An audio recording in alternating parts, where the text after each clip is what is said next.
Okay, YouTube. A quick vlog style video today. Might do a few of these. Fuck, it's hot in here. Yeah, so the top 10 albums that inspired me to pick up a guitar and continue playing guitar and actually learn how to play guitar by listening to these albums. Alright, so even though 90% of my guitar playing is sort of on the groove metal side, especially with originals and stuff, you know, lots of Pantera, a lot of my influences were not metal bands, like rock and roll, hard rock. So I'm going to go over the top 10 albums that inspired me to play guitar and keep playing guitar. Number 1, Kiss Double Platinum. Wasn't the first Kiss album I ever heard. The first one was an old record I found laying around in a like a hi-fi cabinet with a record player on top and all that. It was Kiss Dynasty, and that got me into like sort of like hard rock and roll, and it's like, oh fuck man, these guys are awesome, yeah. And I asked my brother at the time, he's like 13 years older than me, I was like 12 years old, he was like at that time 22, 25 years old, and I asked him about this band Kiss. He was like, yeah man, I saw him live in 1980 in Perth, Australia. Told me all about the band, and I fucking got into it after that, and I was like, fuck yeah. So I went out and bought whatever Kiss albums I could find. So the first one I found was a cassette tape. It was Kiss Double Platinum. Listened to that album religiously every day for fucking months. And I was bugging my parents, you know, I want to learn how to play guitar. You know, can you buy me a guitar? Can you buy me a guitar? And an amplifier. So eventually my dad gave up and bought me a cheap, shitty guitar from the local guitar shop. And the amp was a 15 watts, I think it was 15 watt, Gorilla amp. Remember those? If you're my age, you might know about those amps. 15 watt Gorilla. Sounded terrible, but hey, you learn on whatever you can get your hands on at the time. And my first guitar was a Strat, like fake Strat, Chinese made. The brand name was Ranger. It was like blue and white. It was fucking ugly. Really shit guitar, but I learned on that. So going over all these songs, you know, listening to it every day, it's like, you know, I had my guitar and there wasn't really much tab around back then, so I had to pretty much learn most of it by ear. You know, after I learned how power chords worked, I pretty much figured out most of these songs. Then eventually I found a Kiss tab guitar book at the local guitar shop. So went over all the songs and yeah, I started to learn them properly. But that's the album that pretty much taught me how to play guitar. I learned how to play guitar by listening to Kiss Double Platinum and going over those songs and the tab book and just learning those songs from start to finish. Just religiously, like obsessively. I still remember most of them now.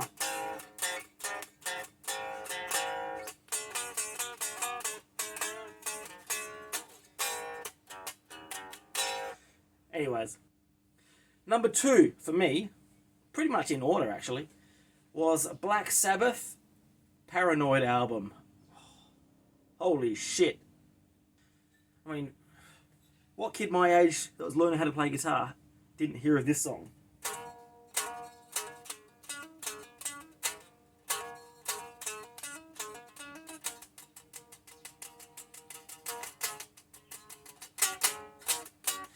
Paranoid! That and, you know, War Pigs. Generals gathered in their masses. I didn't learn all those songs, just War Pigs, Paranoid, and Iron Man.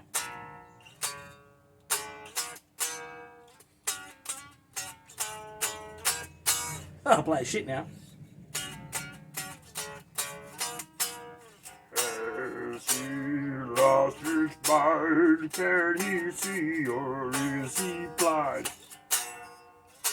That's pretty much my first introductory album to heavy metal. Old school heavy metal. And man, did I absorb that one. Next one. Excuse me. By the way, NED's Australian whiskey. Better than American whiskey.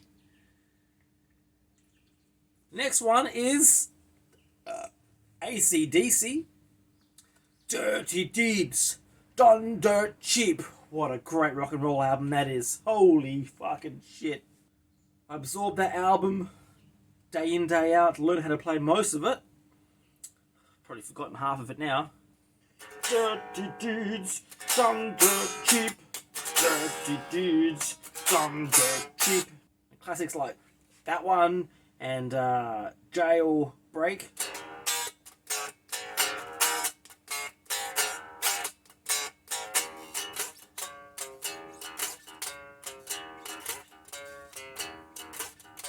Jailbreak.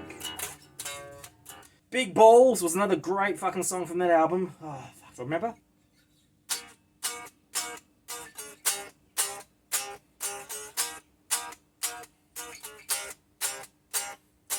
We've got the biggest balls of them all. Good old AcDc with Bon Scott. He's buried here, by the way, like 15 minutes down the road. Fremantle Cemetery.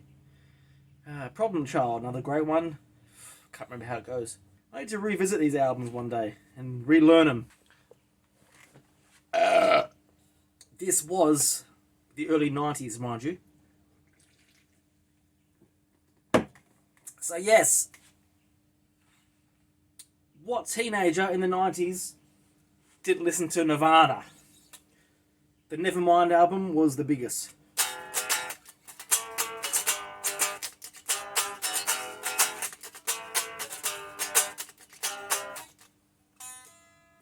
Smells Like Teen Spirit, one of the bigger ones. Come As You Are.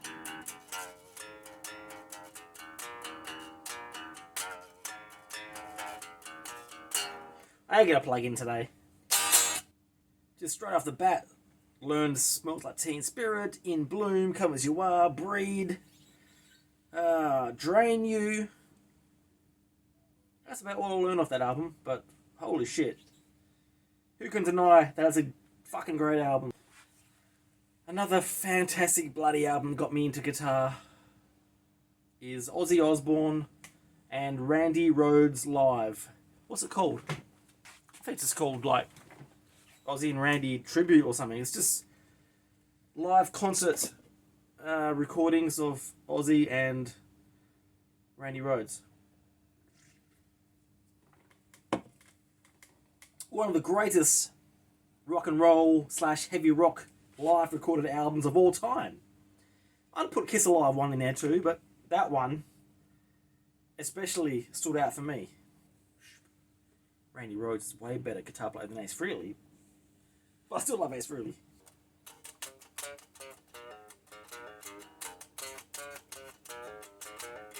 So how it goes? Something like that.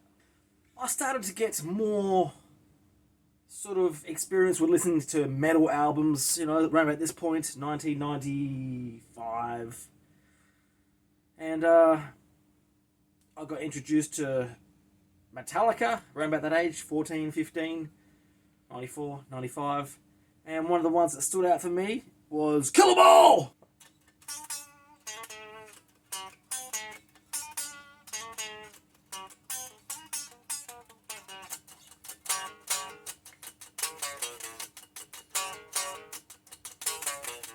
One of the greatest heavy metal riffs ever. It was also Ride the Lightning, but that wasn't as good as Kill 'Em All. Pretty good, but...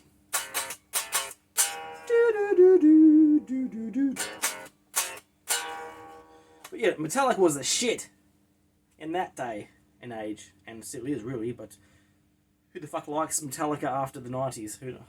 Meaning that the first 5 albums were the best. After that, kind of went to shit, didn't they? Right about that time, about 94 I think it was,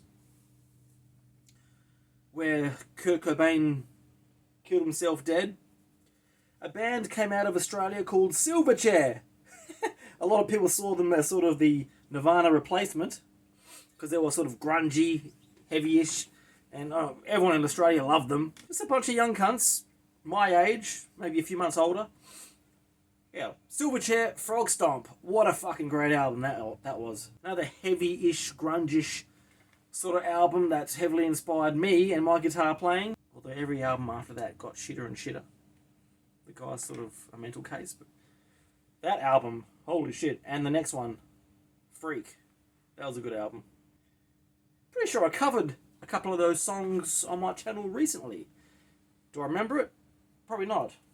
Probably not even tuned for it.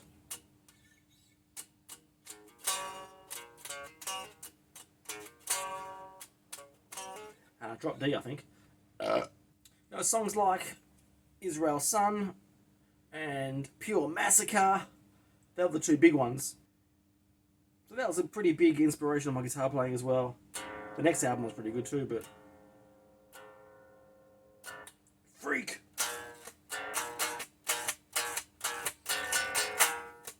Remember that one?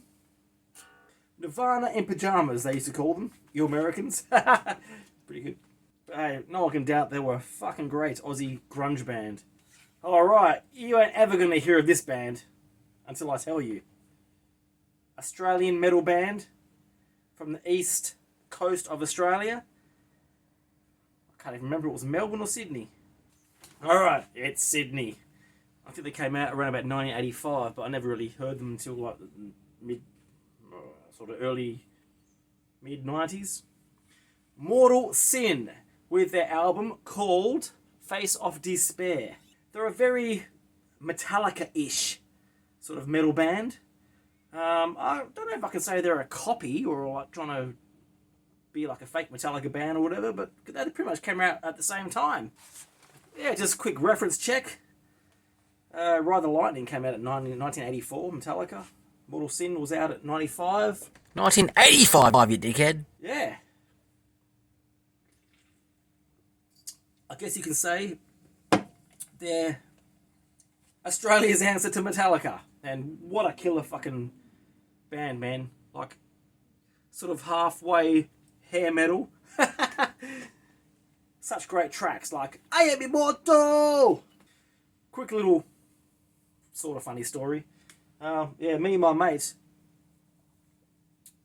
we were like, it must have been about 1996, 97, and, you know, he learned drums. He often plays on this set. You know, I pretty much had about 2 or 3 years of guitar playing under my belt. I could play, you know, basic Metallica and all that sort of stuff, Nirvana, Kiss. And these guys toured at the Swinging Pig in Rockingham. And we walked past and saw them there. We knew who they were. You know, we went there to see whether they were, you know, whether we can catch them out in public. And we saw them all out the front of the pub, you know, having a cigarette, having a fucking drink of booze, you know, just talking shit. And that we walked up and like, introduced ourselves and, oh, man, you know, we're like fucking 16, maybe 17 at the most. So I'm like, yeah, I can play guitar, man. Oh, how's it going? Yeah, I fucking love your album. That's what, and my mate's like, yeah, I can play drums, yeah. You know, trying to act as if we're fucking hot shit and they're sort of fucking laughing at us and saying, oh, look, he said to my mate, oh, come and jump on the drum kit at the end of the show. And we're like, oh, we're not 18, we can't even get into the pub. So yeah, just a couple of idiot teenagers thinking we're hot shit, talking to this band, and hey, they were fairly nice though, they were pretty cool. Next heavy metal influence is another Aussie band, Aussie thrash metal band, and you probably haven't heard of them before. They're called Allegiance, and the main album that inspired me was called Destitution. Now, my brother, that's 13 years older than me,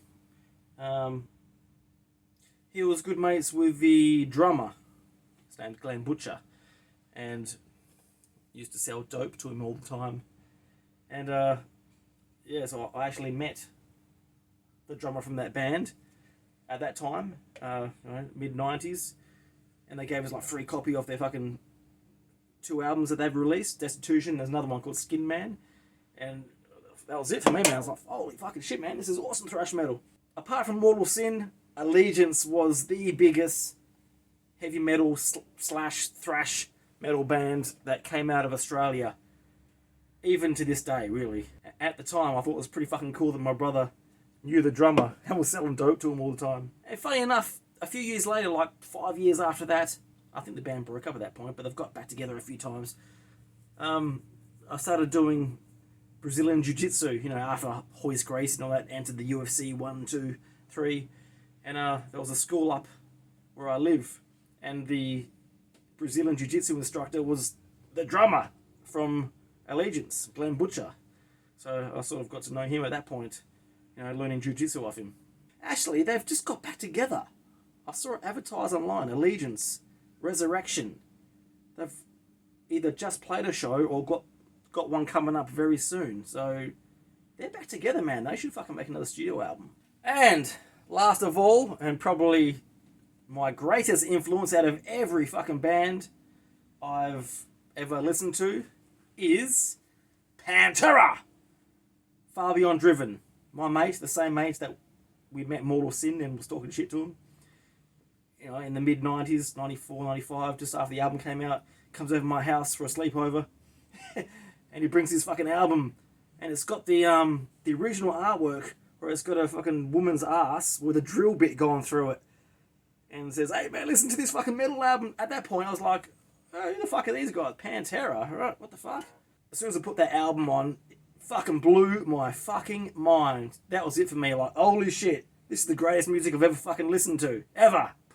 That was my first introduction to Pantera. That pretty much concludes this little vlog. That'd be a vlog. Anyways, hey, let me know what your top 10 albums were that inspired you to play guitar. Assuming you play guitar. I assume most of the guys that subscribe to me play guitar. I don't know. Or maybe just music enthusiasts like to listen but not play an instrument. So, or maybe you're drummers. I don't fucking know. Put it in the comments section what your top 10 albums are that inspired you. It's so fucking hot in here. I can't even put the fan on because it's going to fuck up the microphone on my phone. Gotta cool myself down. Oh, mother glory. Alright, I'm out of here. Have a good one. I'm editing this video and I'm having flashbacks. I'm thinking, holy shit, I didn't even mention Sepultura, Chaos AD, another major inspiration. And Roots. And Arise. Can't fit it into a top 10, but fuck, there you go.